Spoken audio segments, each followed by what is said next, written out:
Well, good morning, everyone, and welcome to today's episode of The Wisdom of the Soul, brought to you by the Ageless Wisdom Mystery School. Anytime you can join us live, Sunday mornings, 11 a.m. Pacific time. We really appreciate that. We create a group energy, do a group meditation, and the more the merrier. If you're unable to join us live on Sunday, check out our YouTube channel. Simply search YouTube for Ageless Wisdom Mystery School. Please subscribe. It helps us. We're going for that magic number of 500 right now, at which point YouTube will begin to promote us and suggest us to people who are watching similar content. And we're podcasts to all players and apps and directories, wherever you get your podcasts. Again, simply search Ageless Wisdom Mystery School. My main website is michaelbenner.com. You can schedule a free private class, private session, one-on-one, and, find out whether I think I might be able to help you with your issues and make a decision about whether what I offer is what you're looking for. In many ways, I describe what I do privately as a middle alternative, an educational alternative to psychotherapy. And when I say middle, it's sort of between life coaching and psychotherapy. So it's not therapeutic, it's educational. You're provided with practical tools and techniques, but it's way more inclusive than life coaching, but less intrusive than psychotherapy. And sometimes we do counseling around a particular issue or two, and sometimes we just do the fly training, feeling like yourself, FLY, the fly training. Learn about all that at michaelbenner.com. Poke around there. I also want to mention this idea of a studio group of, last week I said 6 to 8 people. I think 10 people I've settled on. I don't want it to be bigger than 10 people. It would be weekly, it would be ongoing, there would be a small fee charged, but it would be conversational in nature. It would not be a class where I teach. It would be more of a salon, or I'm calling it a studio, where we talk about our lives, we talk about issues. Again, a kind of a metaphysical, transpersonal, practical alternative to group therapy. It's not therapy to employ these basic rules of personal growth. It's more educational in nature, and we will share from our experience. I will facilitate the conversation, lead the conversation in some sense, but no, it's going to be very different than this class, which we will continue absolutely free Sundays at 11. So that brings us up to speed. Again, I really appreciate you being here. Let's do our opening meditation, and we'll begin our discussion today about vengeance and retribution and holding grudges and why that is not righteous, why it does not provide closure or justice or peace of mind, and what we can do instead when we're grieved, when someone does us wrong, especially if there's potential for it to continue happening. So the injustice of vengeance is our topic for the day today. To do a meditation, let's simply get comfortable in your chair or whatever furniture you're sitting on, your bed, cross-legged on your cushion. Close your eyes and begin to relax. Feel a letting go throughout your body from head to toe. A letting go of muscular tension.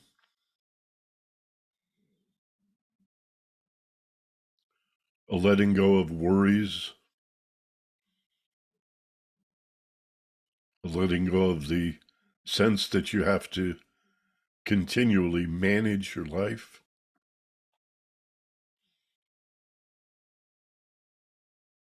Just putting it all down. Mentioned that phrase the other day, settle down. I love that phrase. Settle down. Like muddy water, sediment just slowly settling until the water becomes clear. Imagine that that's what's happening in your body as you just begin to relax, to create and sense a letting go feeling throughout your body. Muscles relaxing, muscles unwinding.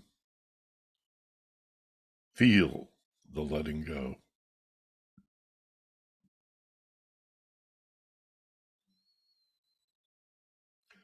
Take 3 or 4 nice, slow, deep, even, measured breaths, inhaling ideally through the nose and exhaling just as slowly through the nose or the mouth to help slow everything down and persuade your brain that you're not in any danger. Your eyes are closed, your body is relaxed, your breathing is slowing down. That's 3 messages to the brain that you're safe and relaxed. You don't need all that adrenaline. You don't need the cortisol. You don't need the monkey mind. And your attention begins to gently focus on the feeling of becoming safe and relaxed. It's not an effort. It's a matter of allowing yourself to drop into a very natural state of mind, a very natural, if not normal. It may not be normal, but it is natural to feel safe and relaxed.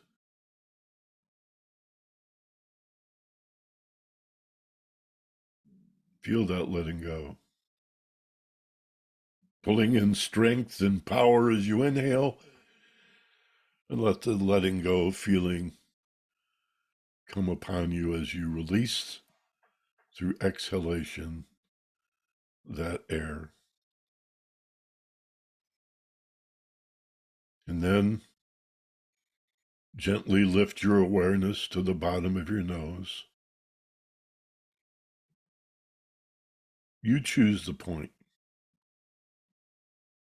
It might be on that ridge line of cartilage between the nostrils, or the tip of your nose, or just inside the rim of your nostrils. You find a place that feels comfortable for you and settle in as if you're a little pinpoint of awareness at the very location where the air enters and leaves your body. And watch your body breathing itself.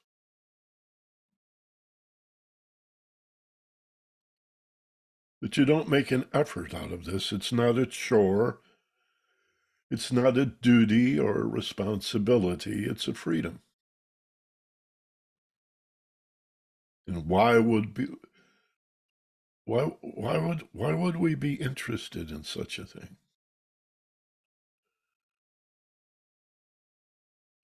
I'm sure you've noticed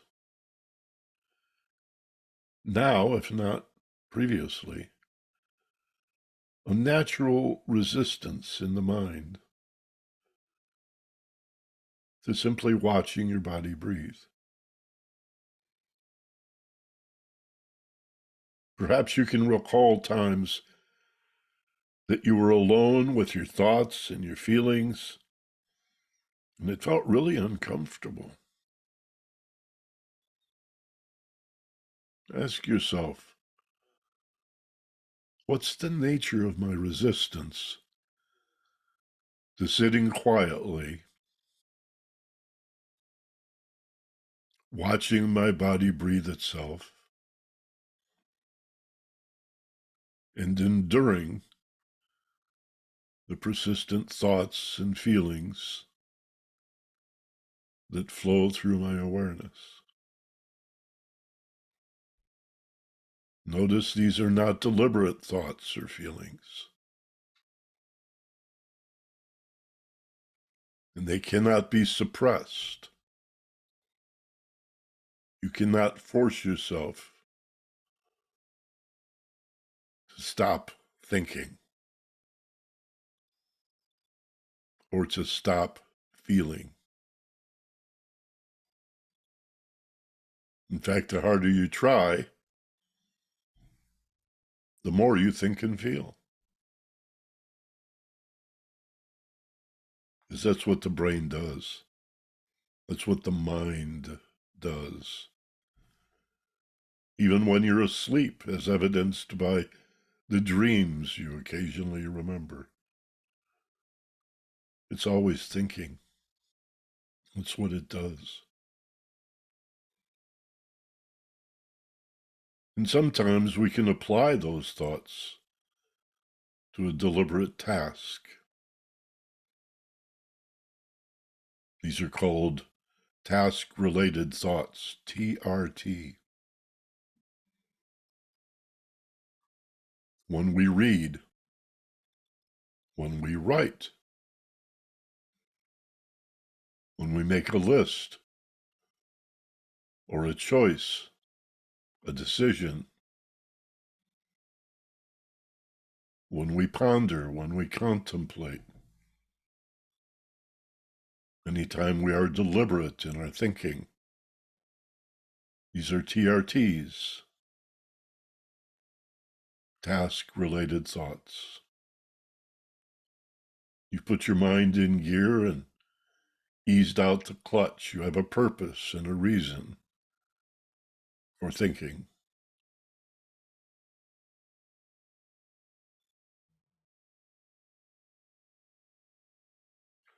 But then there are those times when we are not attempting to accomplish any task. We're not reading or writing or making a decision or setting a goal or making a plan or anything. We just as soon sit with our feet up and stare out the window for a few minutes. And yet the mind persists. These are task unrelated thoughts. TUT. Tuts. That's what brain researchers call them. TRTs and TUTs. Task-related thinking, task-unrelated thinking.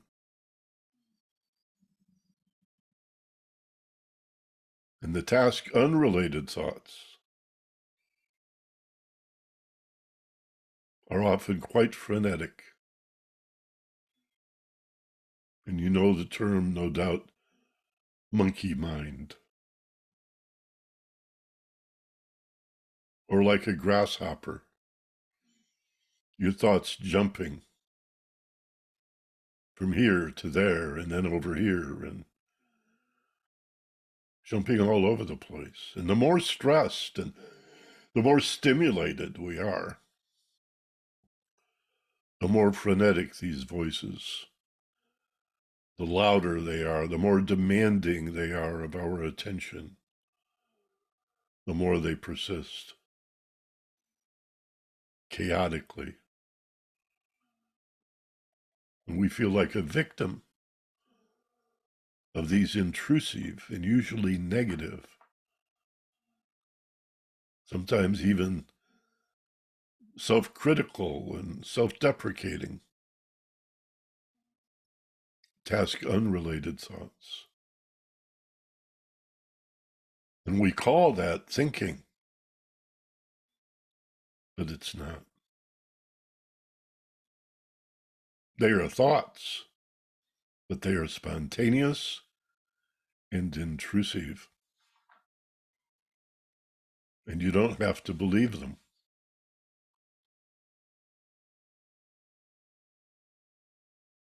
It's odd. They may demand that you make a decision or that you believe them, but they're not yours. Think of them as bubbling up randomly from the unconscious. And they're often negative and self-deprecating because they're rooted in fear and stress and anxiety. Not danger, but the fear that comes from things unknown. That's what anxiety is. It's not knowing, not understanding, misunderstanding, or not being aware of, feeling confused.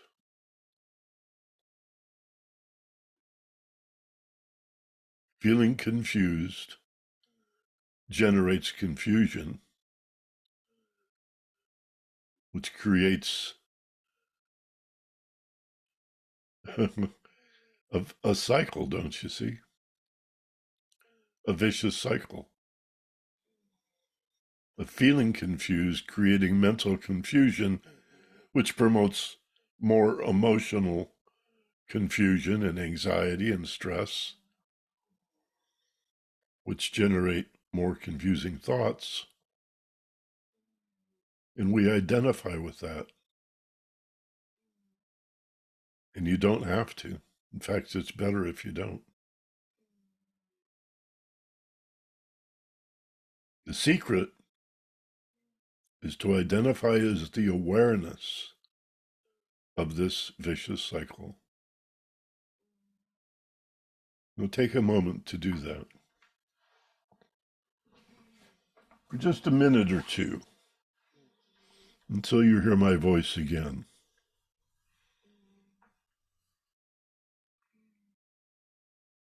Be the awareness of whatever thoughts rise, whatever feelings accompany them, spontaneously bubbling up, intrusively. Be the awareness of it.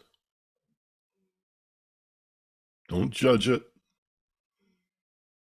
Don't run off to the past or the future. Stay present without judgment. And for the next couple of minutes, that's all, until you hear my voice again. Witness the mind chattering away.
Do you feel the urge to judge, to decide, the demand to form opinions?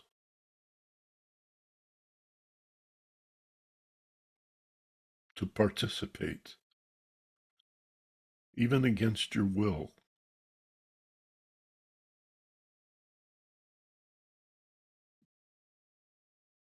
The insistence that there's something here to figure out.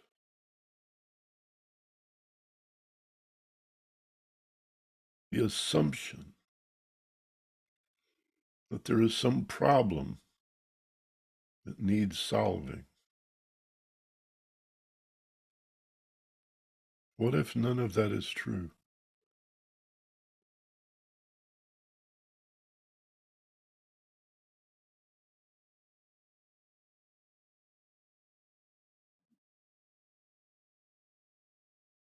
What if you rest right now in the understanding and the acceptance that everything's okay?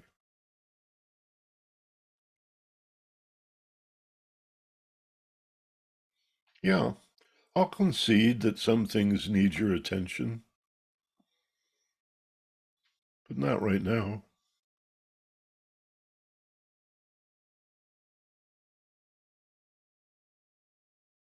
What if you just practiced a kind of meditation from time to time where you acknowledge that all of that hurry, hurry, rush, rush, get her done, can wait?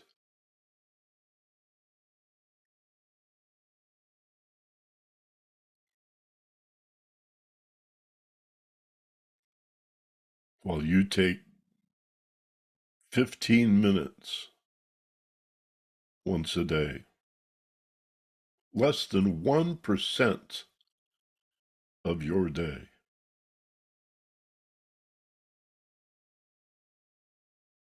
to step out of all of that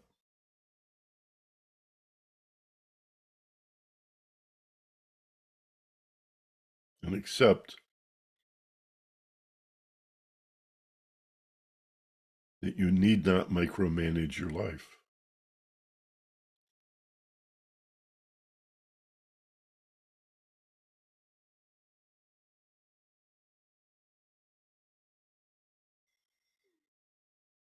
Consider that nature never hurries. It always gets everything done.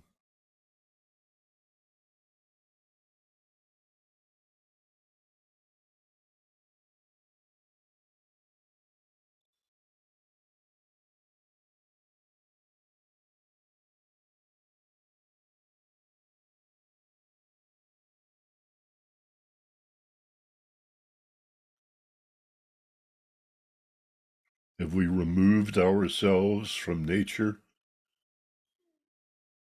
to such a degree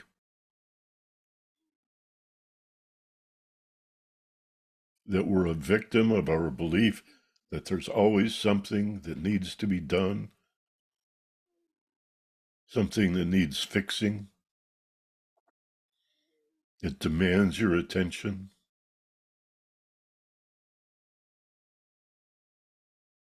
And there's no there. We never quite, sometimes we get close to accomplishing everything that needs to be done, but you've got to admit, there's always something. What if that's not true?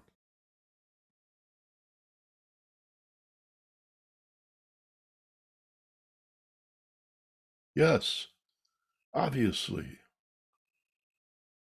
in our waking day, some things need our attention. Some things need more attention than others. more understanding than others. But not every minute, every waking minute of every day, considering, fixing, deciding, solving problems, creating order out of chaos.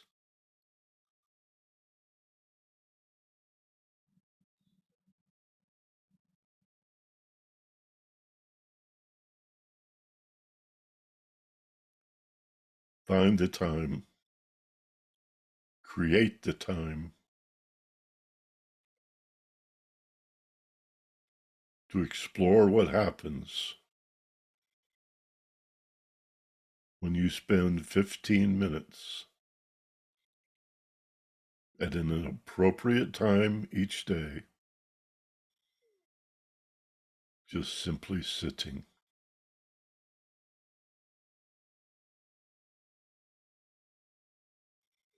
and doing nothing other than simply being.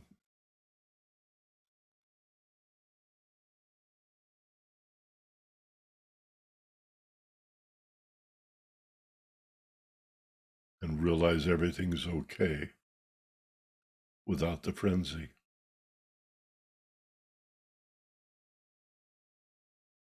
The world is still turning. Your body continues to breathe.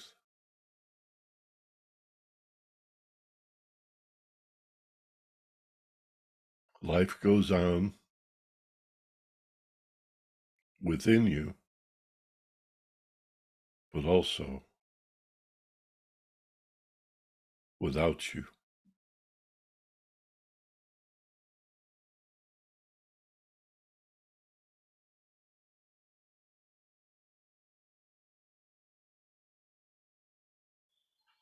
And in that, there is goodness and truth and beauty, peace, contentment, and happiness.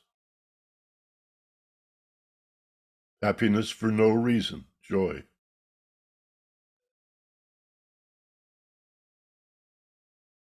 Like the little children.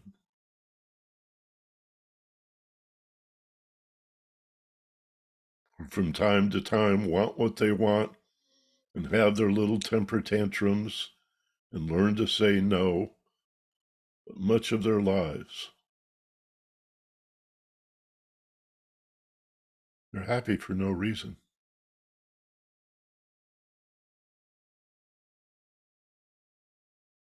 It doesn't occur to them to defer their happiness until something is accomplished.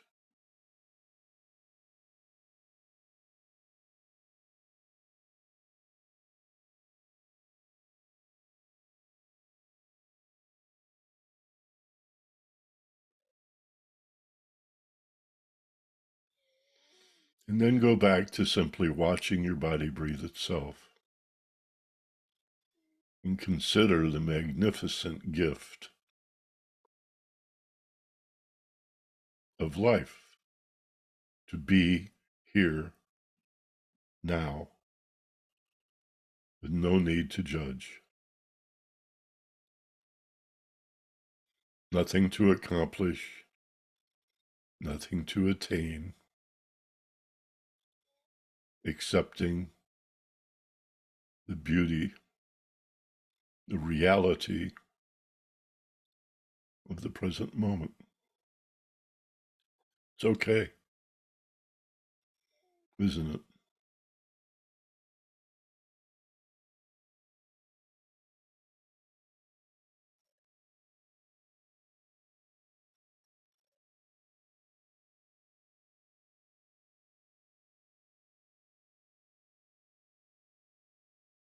Think of yourself sitting beside a small pond, a small lake or a pond,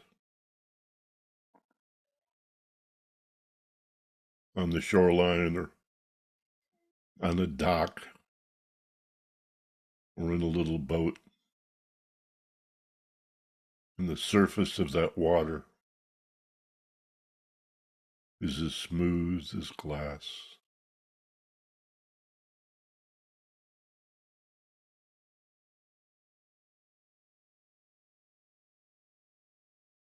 Let that peace and that tranquility envelop you. Be that peace.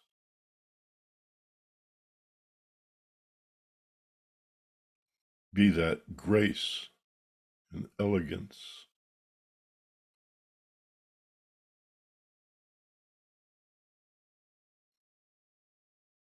Be that truth.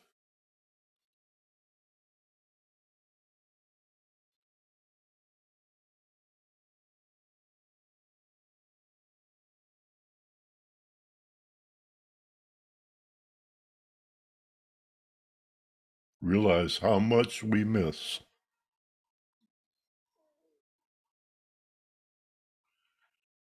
when we believe we have to be busy and hurry and get things done in order to feel that we've accomplished what needs to be accomplished.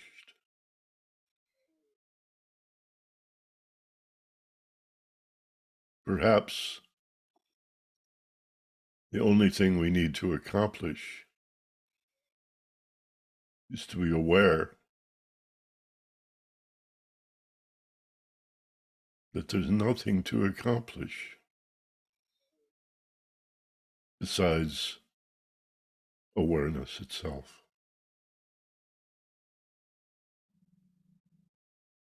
To wake up.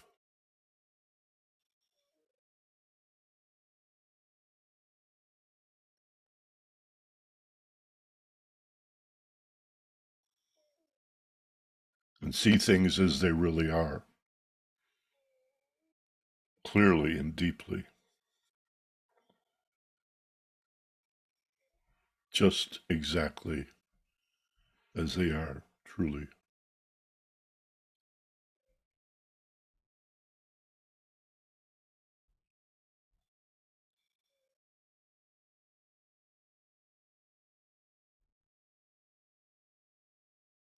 Bring this peace,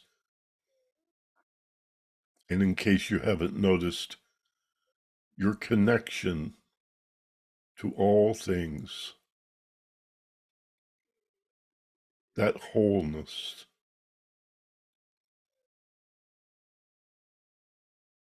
that sense of completion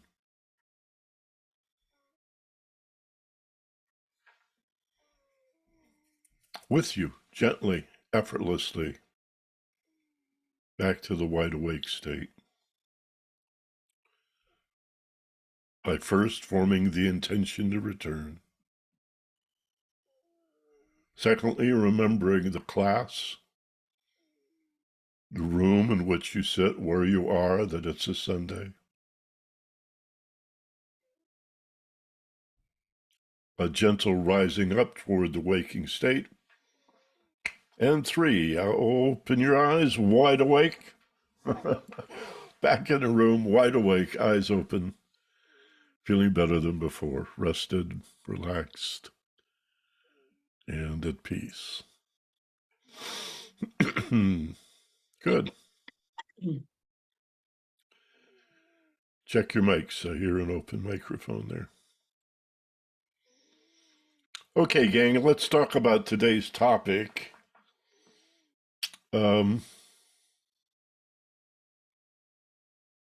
I think what this came out of, my idea to do this little presentation on vengeance and retribution, payback. You're going to pay for this. I'm going to get you. I think what it came out of is me just watching the world this past week, and this this crazy war in Ukraine and Russia. and how this private army, uh, headed by a fellow who's known Putin 30 years and is an oligarch, uh, he got upset with these corrupt military generals. He's got his own private army, mostly felons, mercenaries, pirates, privateers, soldiers of fortune, that he built with Putin's help by opening the prison doors and getting the worst felons out of jail on the condition that it's like the Dirty Dozen. Remember that movie? We'll let you out of prison if you come and fight the suicide mission. And if you survive, you're free. And it's likely you'll die, but you'll have a great adventure, and it's better than being in prison. What do you say? We need 12 of you. That's sort of where this private army of mercenaries came from. So he turns on Putin and he says, it's all nonsense that NATO's coming to get you and your invasion of Ukraine is a defensive action and that Ukraine is run by Nazis. You guys are just plundering. It's a scam, which you could say about all war, though there may be some notable exceptions. Well, clearly there are. But this is a war of plunder, right? Well, people are getting killed. That's my point. And who dies in war? Soldiers? Yeah, a few. Generals? Every once in a while. But by and large, who gets killed in war is non-combatants. You're never told this, but I'll tell you as a journalist, it's true. It's women, it's children, it's grandma and grandpa. It's the innocent. That's who gets slaughtered in war. Not to mention the pain and the suffering of the um, survivors, so to speak. So, anyway, I'm thinking about the world as a world of retribution, a world of vengeance, a world where people justify their anger and hostility and talk about things like justice or closure, the satisfaction of revenge and retribution. Hell, Donald Trump is running his campaign for president, his get out of jail free plan, on the slogan, I am your retribution. We've never had a political candidate that was quite so bold as to say the reason to vote for me is I will target as the enemy your fellow countrymen who you don't like. I will be the president of only those who support me against those who do not. And we will unify by dividing. That kind of jabberwocky, that peace through strength idiocy, right? And people buy into that. They call themselves patriots. Those January 6 jokers, they're carrying Nazi flags, Confederate flags, and American flags, and beating policemen with American flags on poles and think of themselves as patriots, as if they're the 1776 revolutionaries, fighting against monarchy. So whether we talk about it socially, politically, or personally, I thought I'd spend a few minutes suggesting that There may be some temporary satisfaction or the appearance of satisfaction in holding a grudge, in vengeance, revenge, retribution, but that bloodlust is part of an animal nature that will never lead you to any sense of peace, much less justice. There is no justice. Hence the title today, The Injustice of Vengeance.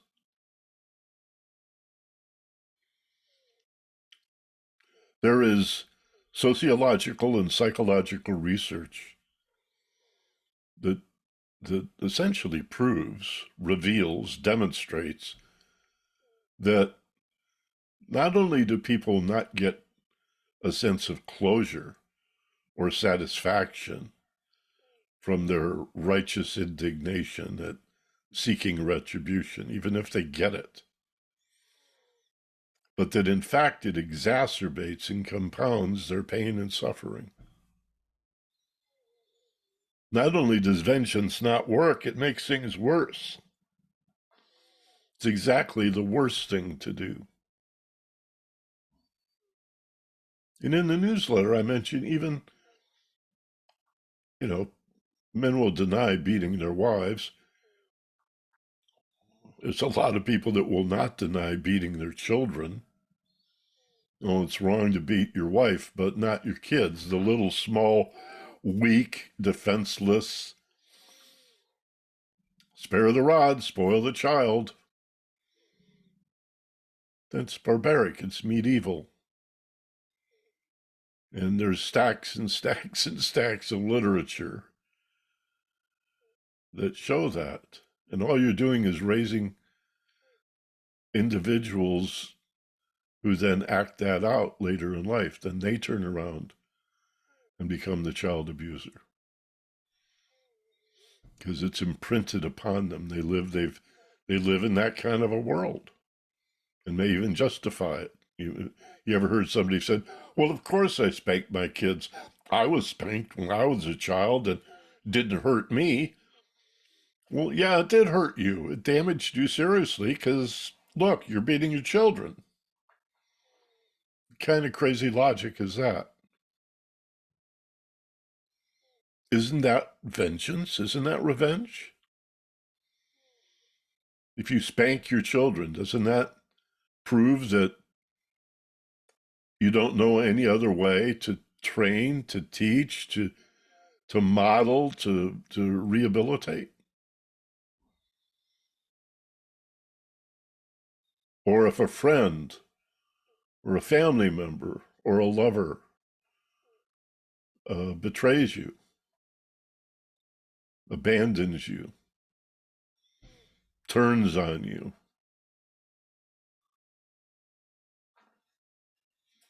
isn't it enough just to say, well, if we can't work this out and resolve it, maybe that's a relationship I'll just release and let go? No, we gotta. I'm using a broad brush here. I'm not saying everybody, but there is a tendency in us that you can listen to or ignore, but it's pretty demanding, that says there's got to be some justice here. There's got to be some vengeance, some payback, some retribution. They've got to pay. I've got to set them straight. Here's a good one. I can't let them get away with it. How about that? Have you ever heard that? Have you ever said that yourself? Well, I'm not going to let them get away with that.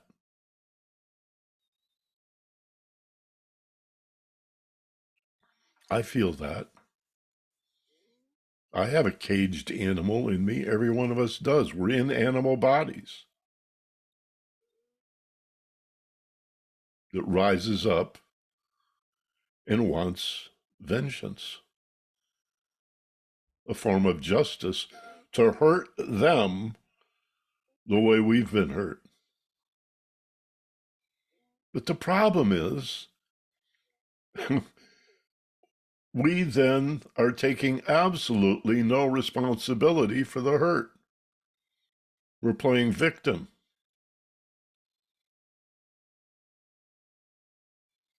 When Donald Trump says, I am your retribution, he's talking to disgruntled, aggrieved Americans who are unhappy. I won't even argue whether they have a right to be unhappy or not. There's a lot of injustice in the way this country is administered, and the economic disparity, the oppressive nature of poverty and racism and sexism and the homophobia and on and on and on and on. I won't even argue or deny that stuff. But if you're not happy and your life's not working, is it really in your interest to be a total victim and reject all responsibility for the fact that you're unhappy and blame other people? And isn't it obvious that some con man, some joker is going to come along and sell you on, yeah, you're right. It's not your fault.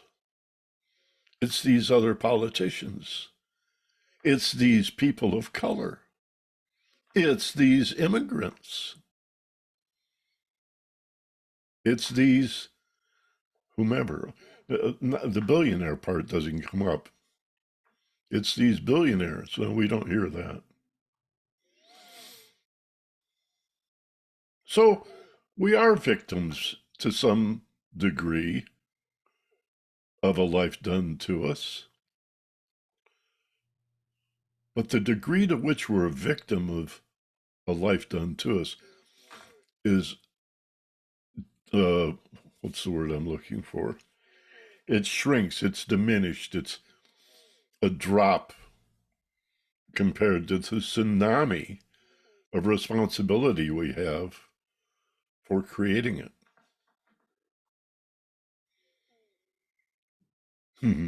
I remember when I was doing talk shows in the 80s on KLOS. I didn't get this much on KPFK or the other stations I worked on, but when I was at KLOS and KABC, there was a lot of, this is the Reagan era, right?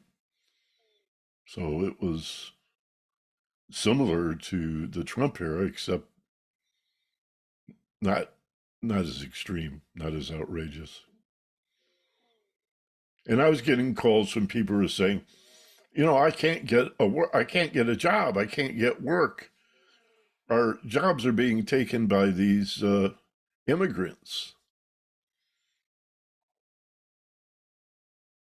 And I said, has it ever occurred to you? I mean, I would say this in different ways, but it kept coming up. So I had to find new ways of explaining it.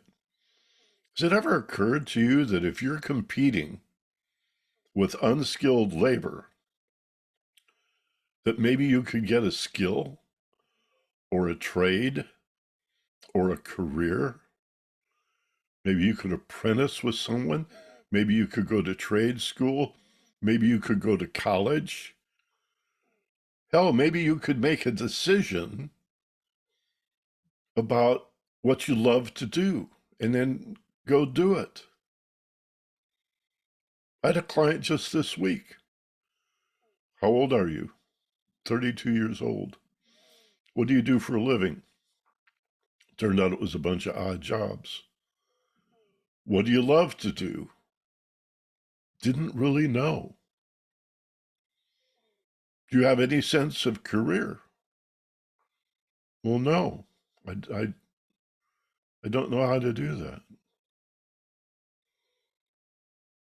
He had a degree, too. He had a bachelor's degree, but he couldn't see any way that what he majoring in college would translate to a real world job. I hadn't figured that out. So I'm not blaming anybody for anything. I'm just saying It's in our interest to stop blaming others and take responsibility for the fact that you're not happy. That playing victim, blaming others, and then seeking retribution, falling in line behind a con man who's going to exploit that helplessness, saying, I'll get him for you. That's the heart and soul of where our politics is right now. I am your retribution. It's gone from the bad guys being the foreigners sneaking over the border to the bad guys are other Americans, often members of your own family, who just don't share your sense of being aggrieved, your victimization, your helplessness. And so they promote that bloodlust. We'll get them. We'll make them pay. They call it owning the libs. What does that mean? What does that mean? To own the libs.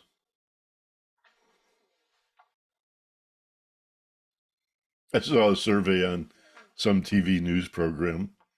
It was like a focus group more than a survey. It wasn't a poll, it was a focus group. And this person was asking for a show of hands. And how many of you would vote for Trump if he gets indicted?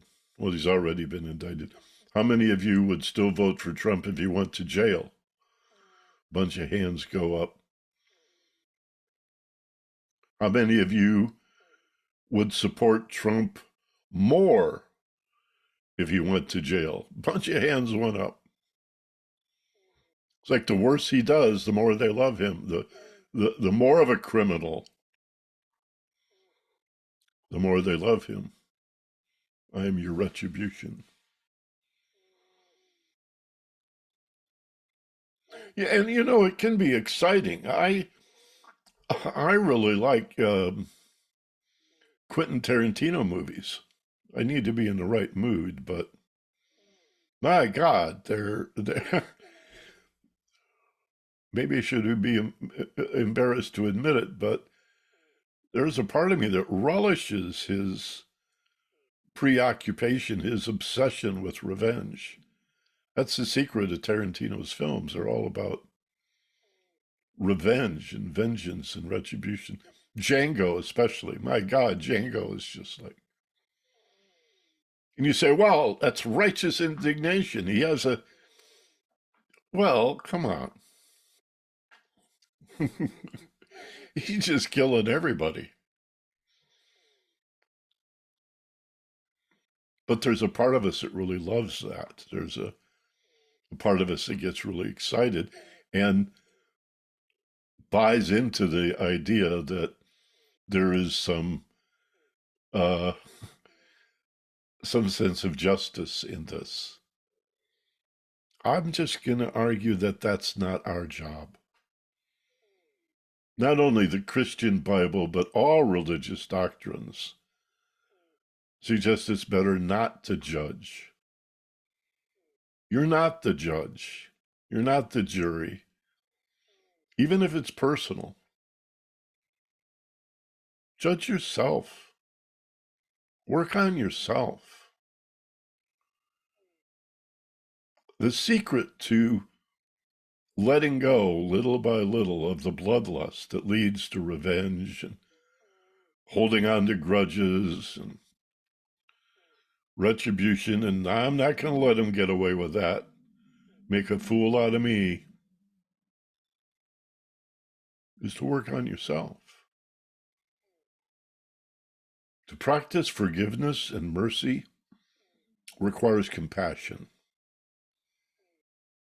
And compassion is just let it go.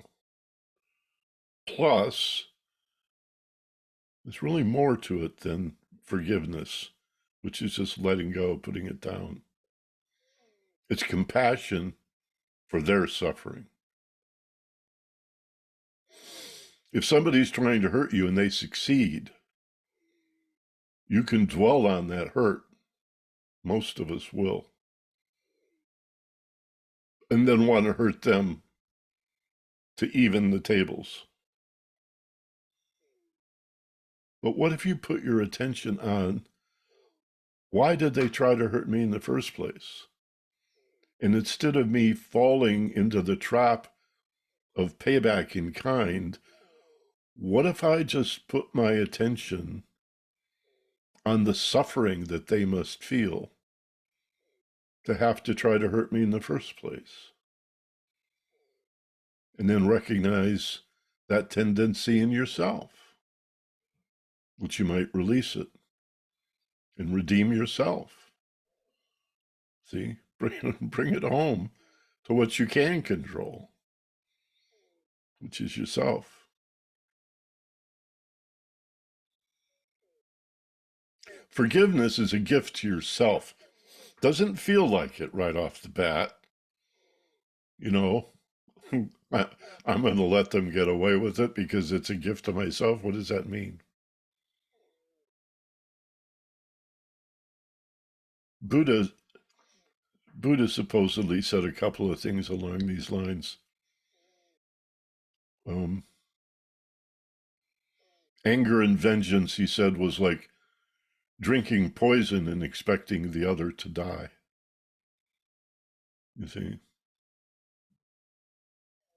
Or a man is shot in the heart with an arrow and immediately gets angry at the person who shot him, forgetting that he's still got an arrow sticking out of his body.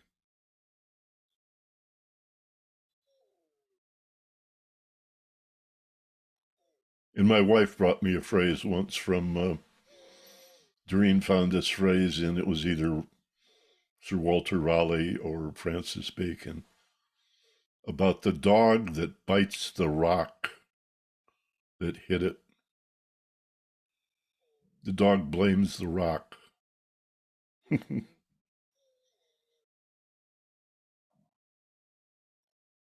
It's our pain, and we're projecting it on other people. You can't heal what you don't take responsibility for. Physician, heal thyself. Justice, righteousness is about not blaming yourself, but taking responsibility for that which you did not cause. We are responsible for situations and circumstances we did not cause. Responsible, response able to choose a response, to make a contribution, to improve the world, rather than act in kind, double down, commit the same grievance, but attempt to justify it because, well, they hurt me, so I'm going to hurt them. And cancel, now we're even. You know, that's like a 5-year-old. That's how an 8-year-old thinks, or a 12-year-old. You're supposed to grow past that. And that's pretty much all I have to say about it. Again, you can look at it on a social plane. I'd like us to take a look at this in our personal lives. When people hurt us, it could be just somebody at work, or it could be somebody really close to you, your partner, a good friend, some family member.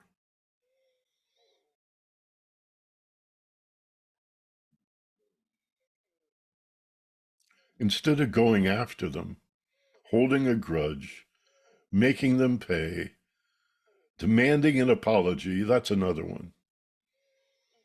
You know, how about you apologize? You know, well, I'll forgive them if they forgive me first. Or, more to the point, if they apologize, then I'll apologize. But I will not be the first to apologize because they did it. They started it. But if we ask them, what do you think they're going to say? No, I didn't start it. They started it. Man's inhumanity to man.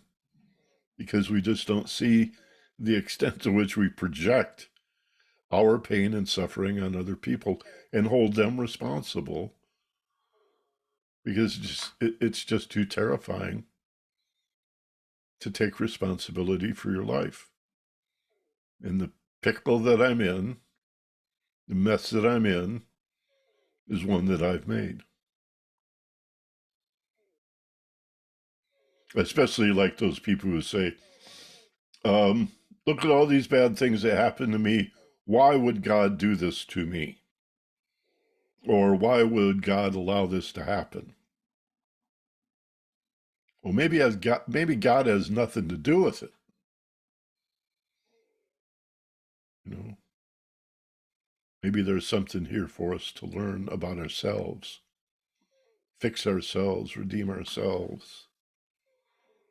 This is really hard to present to people in private sessions, to make it about you.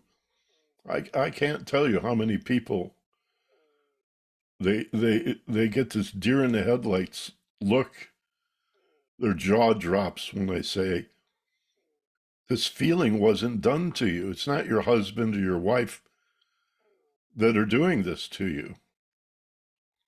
They may be poking the bear, they may be stimulating the hurt, but the feeling you're complaining about is your response to it. Own it. That's yours. And it's like, what? Instead of blaming the person that hurt me, you want me to blame myself? No, I want you to take ownership and responsibility, even if the stimulus was external. Stuff happens. People say nasty stuff, and they do hurtful things. But you don't have to go after them. Use it to work on yourself. Let them be your teacher. But learn about yourself.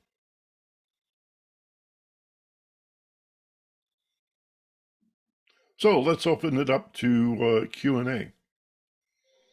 And any comment that you have, any question that you have, any discussion that you'd like to have along these lines. Healing the hurt, healing the heartache. You can send a chat to Melinda. Just raise your hand with the that little reaction device in the Zoom window. And I'll respond to your comment in the chat, directed to Melinda, or we'll open up a mic and let you expound a little bit on it. But we got a few minutes left. What do you say, Melinda? Great topic is what I say. The paradox of resentment. I have a problem with a certain person in my life who I used to be married to. And I've made a lot of progress, but it's the hardest one for me to be really clean with. And the paradox in doing that in general is, first of all, I'm not accepting reality as it presents today when I'm wishing someone would change, say something, do something differently. And the other part about it is I'm expecting them to do something to make me feel better, but of course that'll never work. Probably will never work. And the one person who can do something about it, of course, is always me. So we're injuring ourselves in that way. And the other thought I had when you were talking is, I think of a lot of the geopolitical groups out there, the refugees and the people who are really egregiously suffering. They don't seem to be the ones who are making a lot of this noise. In other words, the people I see really would have a right to be pretty upset and vocal about it, just seem to be, trying to keep their kids alive and wouldn't have the energy to squander in those ways. And the third thing is that they look to these leaders who have really, in my opinion, never done a thing for them. I mean, the movement we see here in this country, the so-called leaders, I don't see that they've ever really done anything that benefits their followers. There, I'm done. And Kasha does have something to say, but you go ahead, Michael. Well, it sounds a little cynical for me to say,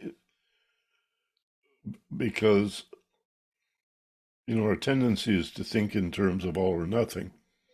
But politics is, well, what isn't corrupt? What institution is not corrupt?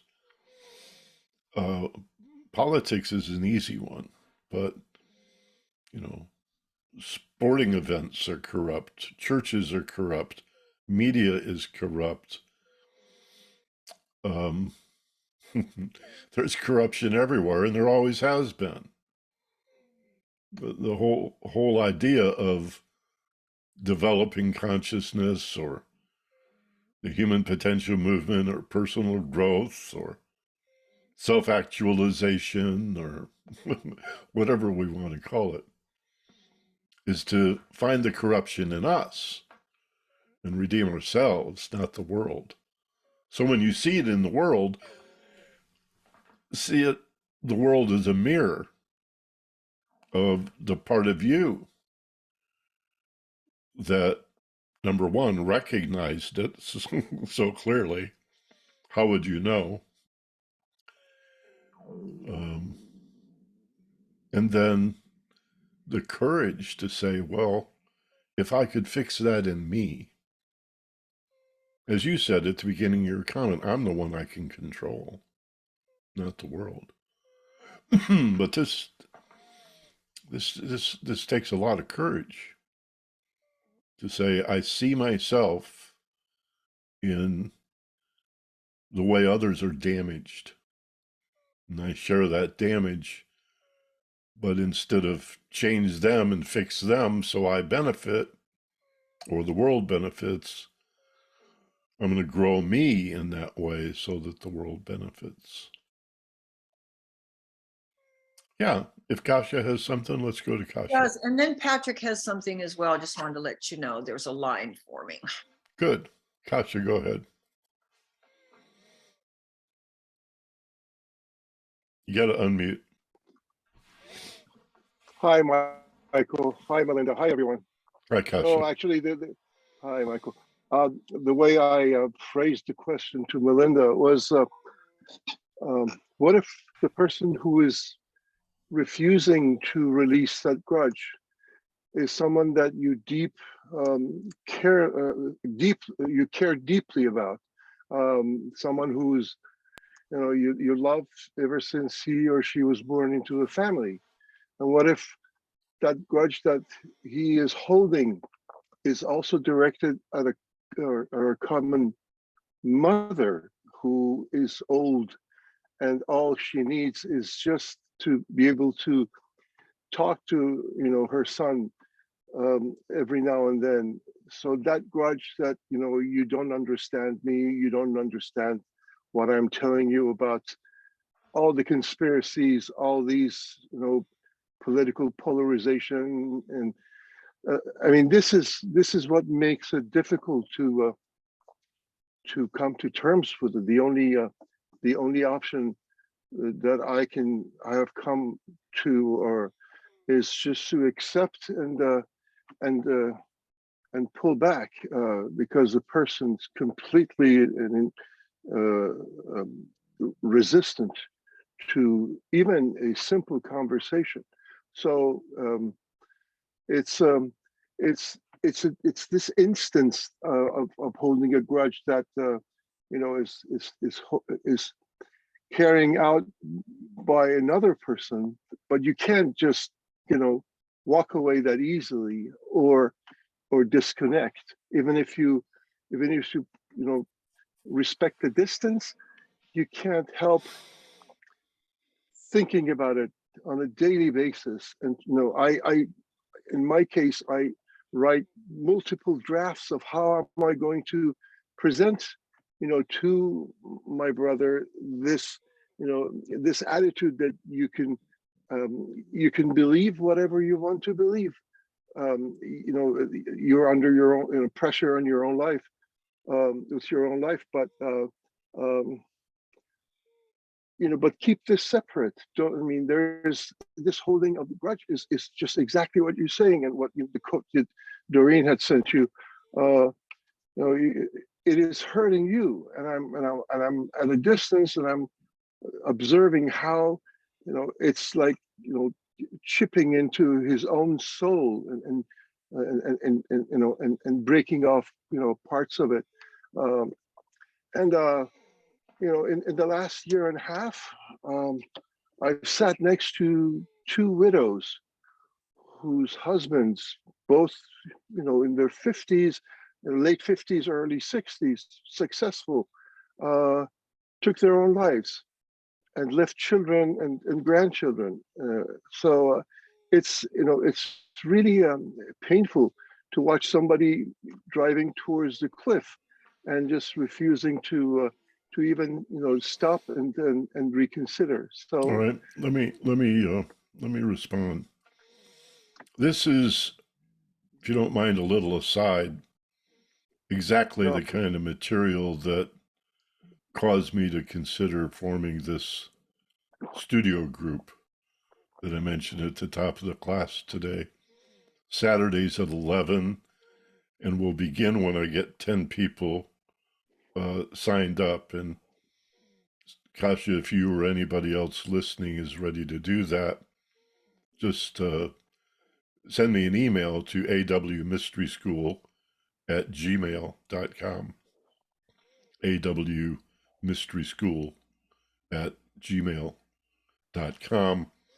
And I'm creating a list, and I'll contact you back, and we'll make arrangements to set up this Saturday group. Again, limited to 10 people for this kind of interaction, this kind of personal discussion. I'm glad you bring it up, because I hadn't addressed how can we best respond to others who have a grudge. I was only talking about how each of us could drop our grudges and turn away from the temptation to seek vengeance. And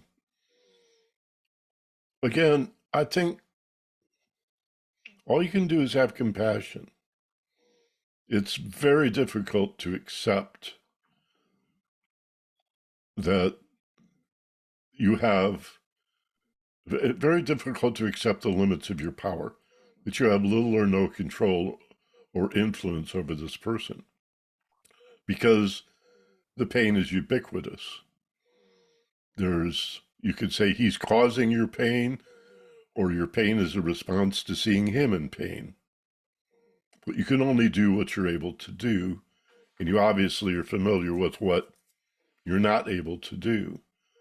So at that point, all you can do is find compassion, which heals you and makes you a more loving individual, by understanding that he is suffering. It's his karma. He's put himself in this position. You may never understand why, what benefit he gets from it, or why he does what he does. But you just pretty much got to let go of it and love him anyway. There's no fix for this. You can't fix it. I never stopped loving him, Michael. Of course not. It's very different, and my concern is exactly because I still love him dearly. He's 10 years younger than me, and he's the closest thing to a child that I've never had. So you have to love him enough to allow him to make his own mistakes. I know, having been your student for the last nearly 30 years, I know these things, Michael. I know these things well, and I try to practice them, but it's still difficult. I still try to find ways to maybe, see a crack that I could, push through and get to him. But I know it just, too well, what you're saying, and I practice them. But, and here's that but, maybe there's a way. And especially, The it's, but is the I, problem. you Maybe know, there is, be ever vigilant. yeah, Maybe you'll find an opportunity to reach him. But yeah. the but is the problem. You haven't fully You, accepted it if there's a but attached. I just would be very quick, and I don't want to take others' time. There's another dimension to this. And I live with our mother, who's just turned 88, We do have and two more in yeah. So, and that's the thing, because I've accepted and respected my brother's decision.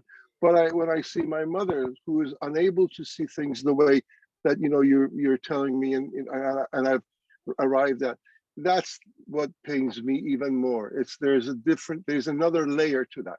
But thank you very much, Michael. We'll pick that up at another time on another occasion. All right, brother. It's tough. It's the world. It's a bitch. It hurts down here. It And we hurts, don't, and your advice to work on our own acceptance. For me, I have a similar situation in my family, and it has been immensely relieving.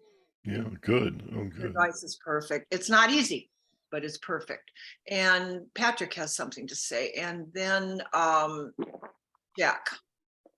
Okay, Patrick. Hello. Yep. We got you. Hi, Michael. Hi, Melinda. And hi, everybody. So, yeah, resentment, number one offender. And it's something I know that's inside of me. Having a 12-step program, listening to Swami, Eckhart Tolle, and being part of this group, knowing you, Michael, for all these years. I understand the concepts on paper, right? Like, gotta let go. Don't be the victim, which, I was victim long time. And that's the identification, right? It's hard to let go. And so with a small family to start with, I made peace with my mom long before she passed.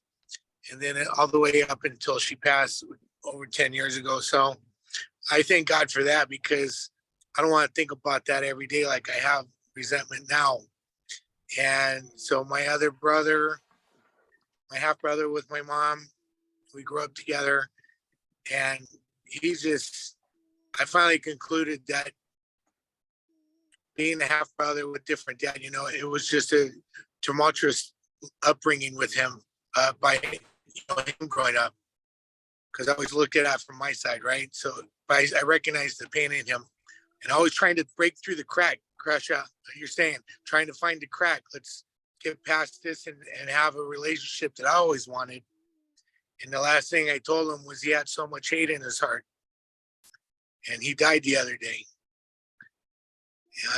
Sorry for your loss. Unexpected. Thank you. Yes. Unexpectedly. But he said he was going to go into heart surgery, but he said it's a small thing, and he didn't sound concerned. And I didn't get any other information until the day. That's never going to, like I said, for what I wanted it to be. But, I still living with resentment on my dad, and he's the most responsible one. He was the one that was supposed to take care of me. And so even I saw him the other day, and that's a gift because we live so far apart now. And I try to see him every time. And I don't know if he's aware, because I talked to him a few years ago about it, but the consumption in myself with the resentment on my dad is just so mind blowing. Like, over past a year ago, I had no tools that I could even try to deal with it. And it would just be all day, constant, just a absolute torture.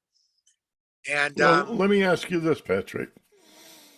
What is it, if you could confront your father under the best of circumstances, and someone like a mediator or a therapist were there to facilitate, what is it that you would, as concisely as possible, because I want to go to Jack's question, what is it you would want to say, or what is it concisely you would want to hear that would somehow fix this? Okay, so when my daughter asked him why he doesn't want to take interest in me now, or what was it? Like, I don't know what it was that she asked him, but he says the response was, well, I didn't raise him. Like, he didn't turn out right because I didn't raise him. But what I would want him to acknowledge is, how about the fact that you abandoned me? Use that word, because he implies that, oh, I didn't raise him. That would have, he could have fixed it. If he Because he's said such a that, good person. if he said that to you, I admit that I abandoned you. Would that fix this? One, I'm sorry, and then having the actions that would show that, because it always feels like he never did love me and he probably doesn't love me, and he says he does. But that brings me to another question for a whole new topic of what is love and how do you know, right? I think Keanu Reeves answered that question the best on, I think, with one of the late shows, what is love, right? Love is when people will miss you when you're gone. That's nice. Here's what I'm suggesting to you. I know what you want is for this to be fixed. I don't think you're clear about what would fix it. And so I would suggest you meditate, contemplate on what does it look like? What does it sound like? What does it feel like to be past all of this? Whether it's something you do, something he does, something either one of you says, a conversation you have, a change in behavior that follows. Think all of that through. And I think you'll find that however that plays out, it's not going to get fixed until you accept something that you haven't accepted. He can't fix it. If he did everything that you wanted him to do and became everything you want him to be, it wouldn't get fixed or healed unless and until you accepted it. So the power, oddly, is in your hands, not his. But that's going to take some reflection. You're going to have to reflect on that for a while. Yeah, I'm gonna have to figure it out. That's why I put down with Melinda that I had a comment, not a question, because I wish I had the question. Yeah, there you go. Answer, you know? Yeah. See, like I said but I want last to week. Sign up. Well, send me an email. I want to sign up with that class. Send me an email. Mystery School at Gmail. Right. AW Mystery School at Gmail. All right. Thanks, Michael. Thank you, Patrick.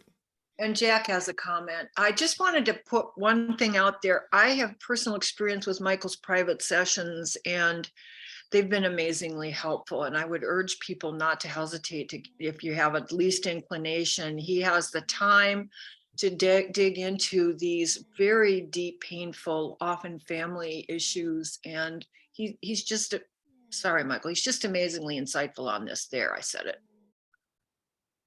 Thank you.